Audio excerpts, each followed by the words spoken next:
भैया ईरान का खौफ देखेंगे आप। माफ कीजिएगा मेरी हंसी कुछ लोगों को चुभ रही होगी। ईरान का खौफ कुछ यूं है कि अमेरिका की नहीं, दुनिया की सबसे बड़ी कंपनी है सैटेलाइट की प्लैनेट, अमेरिका की है। बेफिक्र रहिए, मैं तमाम लोगों को समझाऊंगा कि है क्या। प्लैनेट एक ऐसी कंपनी है, सैटेलाइट कंपनी, जो लाइव दिखाती है, मतलब बराह रास्त दिखाती हुई। और कितना उर्दू बोल देता हूं यार, टैलेंट तो हूं मैं लौटने है मेरे दोस्तों। बराह रास्त लाइव दिखाता है डेटा, मैप को आप जूम कर लीजिए, जो भी लोकेशन आपको चाहिए, अमेरिका कोई भी हिस्सा, कोई भी कोना, कोई भी जगह आप इसके अंदर जूम करके देख सकते हैं। दुनिया की सबसे ज्यादा फेमस कंपनी है ये, सबसे बड़ी कंपनी है, इससे बड़ी सैटेलाइट की कंपनी नहीं है। अमेरिका का खौफ देखिए। अमेरिका ने कहा है कि मिडिल ईस्ट में जहां जहां अमेरिका के बेस हैं, और खासकर अमेरिका, पूरा अमेरिका, इसका डेटा दिखाना बंद कर दो। यानी अगर कोई, अब जैसे हम आपको सैटेलाइट इमेज से दिखा रहे थे, तो यानी अगर अरब में ईरान मिसाइल दागे और अमेरिका का जहाज टुकड़े टुकड़े दिख रहा था, अमेरिका का झूठ खुल रहा था कि हमारा नुकसान नहीं हुआ है, अमेरिका का बेस उड़ा हुआ दिख रहा था सैटेलाइट इमेज से, तो अब दुनिया की सबसे बड़ी कंपनी प्लैनेट को आदेश दिया गया है, हुक्म दिया गया है कि आप वो ब्लॉक कर दो, वो दिखाई ना दे, ताकि डोनाल्ड ट्रंप रोज सुबह आए और रोज झूठ बोल दे कि हमारा कोई नुकसान नहीं हुआ है, हमारे बेस पर हमला नहीं हुआ है, हमारा रडार नहीं गिरा है, हमारा F-35 नहीं गिरा है, हमारा F-15 नहीं गिरा है, हमारी तरफ कोई हमला नहीं हुआ है, कोई जगह आग नहीं लगी है। यानी समझ रहे हैं, झूठ बोलने का आसान तरीका बनाया जा रहा है। वहीं जिस तरह से अमेरिका की घंघोर बेइज्जती हुई है इतिहास में, अब तक इतनी बेइज्जती नहीं हुई, तो वो बस अब यह है कि जो दिखाने वाली चीज है, जो सच दिखाने वाली चीज है, उनका ही मुंह बंद कर दो, तो दुनिया को पता ही नहीं चलेगा कि हुआ क्या है और हो क्या रहा है। कोई रिसर्च नहीं कर पाएगा कि हाँ ईरान ने यहां हमला किया था तो यहां नुकसान हुआ है या नहीं। इस जंग में चाइना कितना फायदा उठा रहा है आपको समझना होगा। चाइना की जो टॉप बड़ी बड़ी कंपनियां गल्फ देशों में हैं, चाइना की टॉप कंपनियां जिनका चीन से लेना देना नहीं है वो चाइना की, लेकिन वो गल्फ देशों में हैं, बड़ी बड़ी कंपनियां, वो ईरान की मदद कर रही हैं, वो ईरान को अमेरिका की कंपनियों की जानकारी दे रही हैं कि इस जगह पर इस डायरेक्शन में ये जो बिल्डिंग है, यह अमेरिका की फलानी कंपनी की बिल्डिंग है, यहां अमेरिका के हथियार हैं, यहां अमेरिका हथियार छुपा रहा है, यहां अमेरिका हथियार बना रहा है, यहां इसके डिफेंस तैनात है। अब आप कहेंगे रजा भाई इसमें चाइना की कंपनियों क्या फायदा? भाई फायदा ही फायदा है।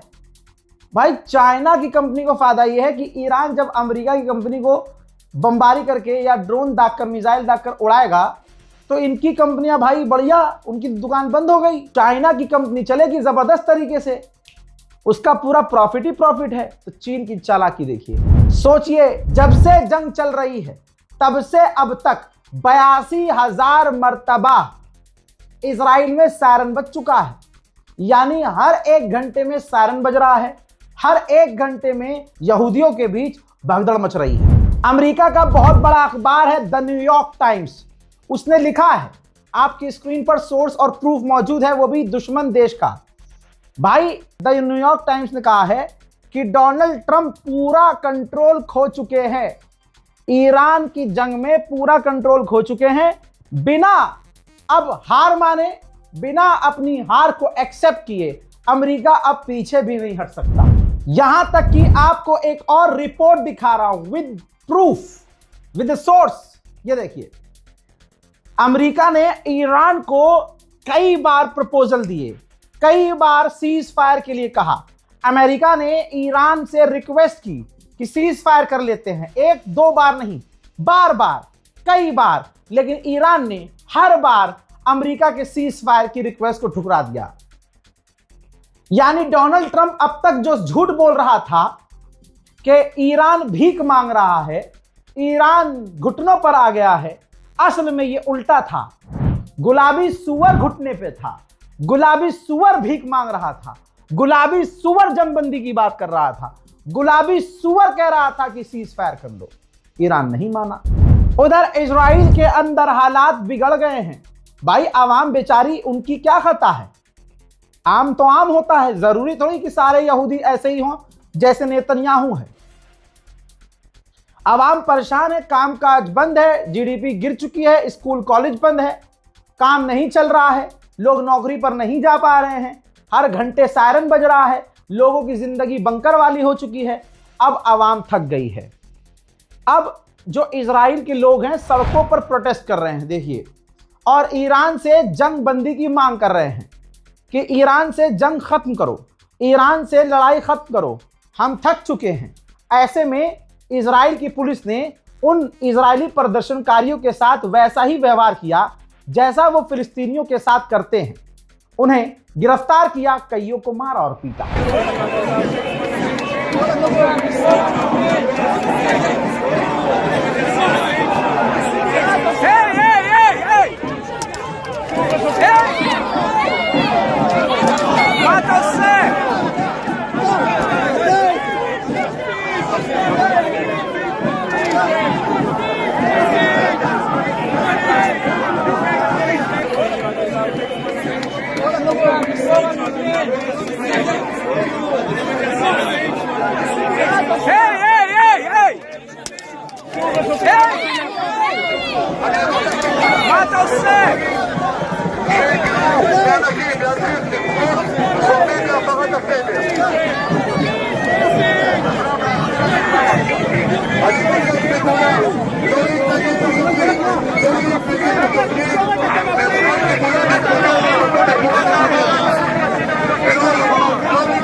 वहीं दूसरी तरफ अगर नेतन्याहू जंग खत्म कर दे और अगर इसी तरह से आतंक ना मचाए तो जाहिर सी बात है कुर्सी पर ये बैठ नहीं पाएंगे।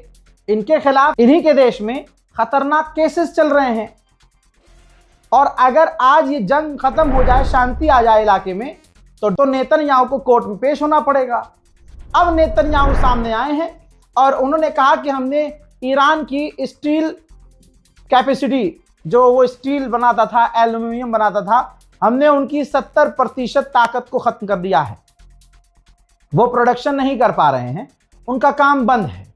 आगे ये भी कहा कि अभी तो हम हमले और बढ़ाएंगे और बड़े हमले करेंगे। हजरात, मैं तमाम उम्मत के उन मुसलमानों से आज फिर से सवाल करना चाहता हूं, जब भारत के बड़े बड़े क्रिएटर्स जो कल तक कॉमेडी बनाते थे, जो कल तक नाच गाना और चूतड़ हिलाने वाले वीडियोस बनाते थे, डोनाल्ड ट्रंप की खबर बना रहे थे, नेतन्याहू पर खबर बना रहे थे, अल्हम्दुलिल्लाह वल्लाह आ गई बहुत बड़ी खबर, नेतन्याहू मारा गया, ये सब झूठी खबर थी। हमारी उम्मत ने, हमारे मुसलमान भाइयों ने उन फेक खबरों को, उन तमाम फेक खबरों को शेयर किया, स्टोरी पर लगाया, व्हाट्सएप स्टेटस पर लगाया, फेसबुक पर शेयर किया। उस वक्त वाहिद मैं अकेला कह रहा था ये झूठी खबर है। जब खामनाई की शहादत पर पूरे वेस्ट एशिया में सिर्फ एक अकेला मैं था जिसने उन शहादत के ऐलान से 10 घंटे पहले ऐलान कर दिया था। वेस्ट एशिया में, फिर से कह रहा हूं, वेस्ट एशिया में मैंने ऐलान कर दिया था कि शहादत हो चुकी, और ये तुक्का नहीं था। अपनी इज्जत खतरे में मैं क्यों डालता? ईरान के मौलाना वीडियो बना रहे थे आड़ी टेढ़ी यूट्यूबर्स को टारगेट करके, वो मुझे मैसेज कर रहे थे, फोन कर रहे थे, सुबह 6 साढ़े 6 बजे तक प्रेशर डाल रहे थे कि वीडियो डिलीट करो, वीडियो डिलीट करो, मोमनीन परेशान हो रहे हैं। अबे वो मोमनीन है तो मैं क्या काफिर हूं? वो ईरान से मोहब्बत करते हैं, खामनाई से मोहब्बत करते हैं, और नाउजुबिल्लाह मैं खामनाई से नफरत करता हूं। क्या कहना चाह रहा है भाई तू? कहना क्या चाह रहा है भाई? सुबह 7:05 पर फिर ऐलान हो गया कि खामनाई की शहादत हो गई, ईरान ने आधिकारिक तौर से बताया। लेकिन उस दौरान पूरी उम्मत ने गाली बकी मुझे, तमाम मुसलमानों ने गालियां बकी। क्या नहीं कहा गया मुझे?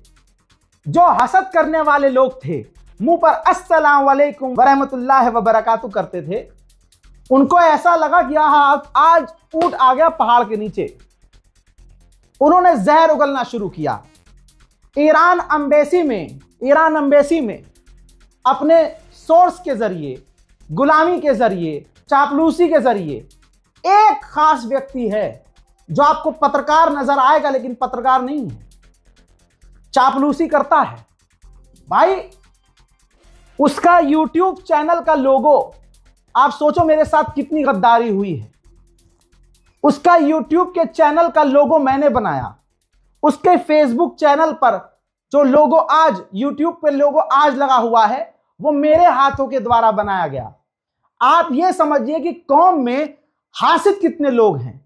आप ये मत कहिए रजा भाई छोड़ दीजिए, नहीं, जब मेरे साथ ऐसा हुआ और जिस तरह से मैं मेंटली टॉर्चर हुआ हूं, सोचिए आप में से अगर ये कोई किसी के साथ करे या आपके साथ ऐसा हो, हमारे आने वाली पीढ़ी के साथ ऐसा हो, तो कितना गलत है। इसको रोकना होगा, आवाज उठा। अपने ऊपर हो रहे जुल्म पर आप नहीं बोलोगे तो दूसरे के ऊपर हो रहे जुल्म पर आप कैसे बोल लोगे। ईरान एम्बेसी दिल्ली के अंदर वो व्यक्ति है, समय आने वाला है मैं नाम भी बताऊंगा, पत्रकार बनता है मौलाना, और उसका एजेंडे क्या है, उसका एजेंडा क्या है, वो अपने मुंह से 4 लाइन नहीं बोल सकता कौम के हक में, क्योंकि फट्टी है कि गवर्नमेंट गिरफ्तार कर लेगी। जैसे रजा पर 53 केस हैं, ऐसे केस मेरे पे हो जाएंगे, लेने के देने पड़ जाएंगे। आप समझ रहे हो। अब उनके भाई जो हैं खुद मौलवी हैं, तो अपने भाई के सोर्स से ईरान एम्बेसी में वो नौकरी कर रहा है, गुलामी कर रहा है, मुझे नहीं पता। अगर आप ईरान के supreme leader Ayatollah Syed Ali खामनाई जो शहीद हुए, उनके जो यहाँ रिप्रेजेंटेटिव हैं, उनकी वीडियोस आप देखिए, मैं इशारा कर रहा हूं, जो उन्होंने आधिकारिक तौर पर वीडियोस पोस्ट की हैं पेज पर, इंस्टाग्राम पर अपने, ईरान एम्बेसी दिल्ली। ज्यादातर वीडियो में वो आपको व्यक्ति नजर आएगा चापलूसी करता हुआ, मौलाना लोगों के आगे पीछे घूमता हुआ नजर आएगा, और जो गेस्ट वहां आते हैं उनके जूते चप्पल उठाता हुआ नजर आइए। फुटेज खाने का शौक है, पत्रकार बनने का भी शौक है, लेकिन इतने गट्स नहीं कि वो हक बयानी कर सके। जो लिखा होगा वो पढ़ के बता देगा, जो मौलाना होंगे, इमाम होंगे, उनके मुंह में माइक ठूस के उनसे बयान ले लेगा और उसको ये पत्रकारिता कहेगा, दूसरों से हसद करेगा। है वो शिया समुदाय से, ये भी क्लियर कर दूं, है वो शिया समुदाय से, मजलिस मातम में जा जाकर वीडियो बनाता है और वहां जाकर सिर्फ यही समझ रहे आप, वो एक उसका आइडियोलॉजी उम्मत है ही नहीं, उसकी आइडियोलॉजी उम्मत नहीं है। बस आगे नहीं बोलना चाहता कि आइडियोलॉजी है क्या, लेकिन चापलूसी करके कभी पत्रकार बन गए, पत्रकारिता में कुछ नहीं हो पाया तो ईरान से जो टूरिस्ट आते हैं ये ज़ियारत पर भेजते हैं, उन्हीं के जानने वाले हैं, ज़ियारतों पर भेजते हैं। अब लगेज में कुछ होता है कि इतना किलो लगेज आप वापस लेके जा सकते हो, उन्हीं ज़ायरीन में से किसी का सामान कम है तो उसमें ठूस दिया अपना ज़ाफ़रान, अपना काजू पिस्ता बादाम, और वहां से ज़ाफ़रान इंडिया लाकर अब यहां बेच रहे हैं। तो उनका नहीं पता कि वो करना क्या चाह रहे हैं, लेकिन मेरे जैसे व्यक्ति जिसने उनके लिए सब कुछ किया और एक टांग पर उनके साथ खड़ा रहा, उस व्यक्ति के साथ मेरा हम उम्र है, एक वक्त हमारा साथी हुआ करता था, साथ में हम वीडियोस बनाया करते थे, वो भी रिपोर्टिंग कर रहे हैं, हम भी रिपोर्टिंग कर रहे हैं। लेकिन हसद देखिए, हसद देख रहे हो आप, इतनी हसद, पीछे से प्रोपेगेंडा, जहर। जब मैंने खामनाई की शहादत का ऐलान किया, ईरान एम्बेसी में हड़कंप मचाने वाला, जहर उगलने वाला वही व्यक्ति था। लोग कान भरना, जहर उगलना। अरे भाई, आलिम दीन की हम भी बहुत इज्जत करते हैं, लेकिन तुम्हारे जैसे चापलूसी नहीं करते हैं कि सामने से मीठे रहो और कान में दूसरे के लिए जहर उगलो, हसद करो, चिढ़ो जबरदस्ती। और मैं ऐसा मिजाज का आदमी कि मैं सोचता हूं कि आज भी अगर उस व्यक्ति को मेरी जरूरत है तो भाई मैं खड़ा हूं, मेरा ये नेचर है। इसलिए डिस्कस करना जरूरी था कि ये तो मैं हूं, झेल गया। हमारी कौम में कितने बेचारे ऐसे नौजवान होंगे जो कुछ करना चाह रहे होंगे, और उनके साथ अगर ऐसे लोग हों आजू बाजू में जो उनके साथ ऐसा करे, वो आगे कैसे बढ़ेंगे? उनका मनोबल तो वहीं टूट जाएगा। जहां सारी दुनिया बेपनाह प्यार दे रही है मुझे,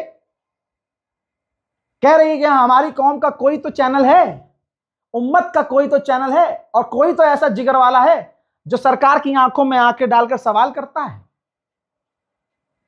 तो हम इसके साथ हैं। दुनिया हमारे साथ है, वो पीछे से जहर उगल रहे हैं। समय आने वाला है, मैं आपको नाम भी बताऊंगा और इंशाअल्लाह मैं चैनल भी दिखाऊंगा। फेसबुक तो उसका 2 मिनट में उड़ जाएगा, लेकिन ये मेरी मोहब्बत है उम्मत से कि वो मुसलमान है, इसलिए उसके चैनल के खिलाफ अभी तक हमने कोई एक्शन नहीं लिया है। मतलब जितने उस फॉलोअर लेके बैठे हैं सब गायब हो जाएंगे, गोली हो जाएंगे। लेकिन चलिए ठीक है, कोई बात नहीं, मैं अपना ही दिल बड़ा कर लेता हूं। लेकिन जब बात एक ये है, फरहान यहिया भाई, मेरी कोई रिश्तेदारी थोड़ी है इस आदमी से, लेकिन खुदा की कसम इस लाइन में, पत्रकारिता में हीरे से अगर कोई ऊपर चीज हो ना तो यह आदमी है मेरे लिए। अगर मैं कभी नहीं गया इनसे मिलने के लिए, ना जा पाता हूं, क्योंकि इनको पता है कि भाई मेरा ग्राउंड का काम ही नहीं है। अगला आदमी मेरे पास खुद आता है, बैठकर 4-4 घंटे कब बीत गए पता नहीं चला। और खुदा की कसम कभी इस आदमी ने और मैंने इनसे और इन्होंने मेरे से किसी की गिबत नहीं की, बस उम्मत के लिए बात की कि यार हाँ, एक वो नौजवान है, वो आगे बढ़ जाए तो अच्छा होगा, कौम को फायदा होगा। यही रवैया, यही लहजा और यही सोच मेरी रही। अब आप सोचिए, एक ये पत्रकार हैं जो अपनी जिंदगी हथेली पर लिए दिन रात 24 घंटा बीवी बच्चे फेंक के छोड़ के ग्राउंड पर दौड़ रहे हैं, तो ऐसे इंसान को प्यार करना चाहिए, थोड़ा बहुत प्यार मुझे करना चाहिए, या ऐसे इंसान को सपोर्ट करना चाहिए हम जैसे लोगों से नफरत कर रहा हो, बुग़्ज़ कर रहा हो, हसद कर रहा हो। उधर आधी रात बीतने के बाद डोनाल्ड ट्रंप ने एक वीडियो शेयर किया और लाइन लिखी कि बहुत सारे ऐसे लीडर, ईरान के मिलिट्री लीडर्स जो बहुत गंदे तरीके से, उनको बहुत खौफनाक तरीके से मार दिया गया है, उनके अपने साथियों के साथ कत्ल कर दिया गया है। मैसिव स्ट्राइक तेहरान में किया गया है और सबको कत्ल कर दिया गया है। ईरान के पेट्रोकेमिकल फैसिलिटी पर जो हमला किया गया, उसका ये वीडियो आपके सामने है। भाई, फज्र 1 और फज्र 2 पेट्रोकेमिकल फैसिलिटी है, अमेरिका इजराइल ने हिट की है, 5 लोग मारे गए हैं, 170 लोग घायल हुए हैं। हजरात मोहतरम, इसके बाद ईरान ने अरब और इजराइल के पेट्रोकेमिकल फैसिलिटी को उड़ाने की धमकी जारी करते हुए पोस्टर रिलीज कर दिया है। जाहिर सी बात है, ये जंग खत्म होने के बजाय हजरात ये जंग बढ़ रही है। उधर ईरान ने कहा है कि हमारे इंफ्रास्ट्रक्चर पर हमला करके वॉर क्राइम अमेरिका और इजराइल कर रहे हैं। उधर पाकिस्तान के विदेश मंत्री ने ईरान के विदेश मंत्री से बात की है, फिर से बातचीत करके मामले को निपटाने की बात रखी गई है और ईरान ने अपने ताजा हालात पाकिस्तान के विदेश मंत्री को दिए। इन तमाम चीजों के बाद इजराइल ने खुद कहा है कि ईरान के पास अभी भी 1000 ऐसी मिसाइलें हैं जो हम तक पहुंच सकती हैं। हजरात, इसी के साथ ये इराक का वीडियो देखिए। इराक में जो ईरान की प्रॉक्सीज हैं वो अमेरिका के फैसिलिटी पर और अमेरिका के जुड़े हुए कंपनियों पर हमला कर रहे हैं। वहीं यमन के अंदर हूथीज ने ऐलान किया है कि हमने यमन के अंदर से अमेरिका और इजराइल के जासूसों को गिरफ्तार किया है। आधी रात गुजरने के बाद ईरान की क्लस्टर मिसाइलें इजराइल पर गिरी।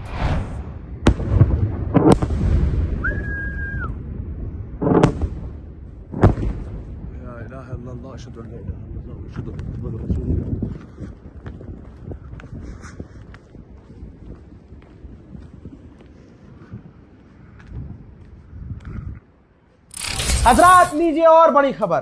कुवैत के वाटर प्लांट और इलेक्ट्रिसिटी प्लांट पर हमला हुआ है। ईरान जो जो कह रहा है वो कर रहा है।